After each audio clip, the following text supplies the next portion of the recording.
think today the relationship between India and the European Union is not only consequential for each one of us, but actually for the world as well. The European Union is our largest economic partner, but it is more than that. It is an entity with which we have really a very deep relationship spanning many domains. Today, the numbers tell their own story. The exchanges speak really of the intensity of our ties. More than that, the promise of what on the negotiations underway we have of the free trade agreement, I think that really in many ways underlines not just the present of our relationship, but what it portends for both of us as well. I think today the relationship between India and the European Union is not only consequential for each one of us, but actually for the world as well. The European Union is our largest economic partner, but it is more than that. It is an entity with which we have really a very deep relationship spanning many domains, and it is expressed, Ambassador, not just in the relationship between New Delhi and Brussels, but in the aggregate of different bilateral relationships, in the regional and sub-regional formats in which we engage each other, and in a range of institutions that we are both members of and where we collaborate with each other. Of course, an important element of that is the economic relationship, and today the numbers tell their own story.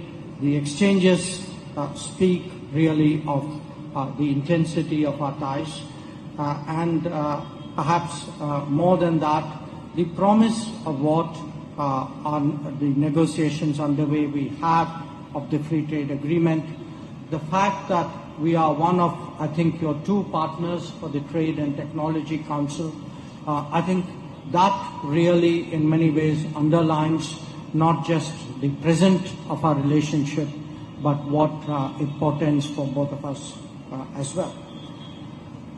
I spoke about this relationship being very consequential because when one looks at the challenges that the world faces, the need for more resilient and reliable supply chains, the need for a stronger digital cooperation based on trust and transparency, the need really in many ways today to de-risk the global economy. I think India and the European Union can both make contributions, but particularly do so by working with each other. I also take the opportunity to recognize the contribution of the European Union to an initiative which was agreed upon last year, the India-Middle East-Europe Economic Corridor.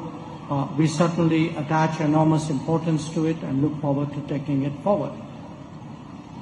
Among the welcome developments for us in recent years has been the greater interest that the EU and individual European states have taken in the Indo-Pacific.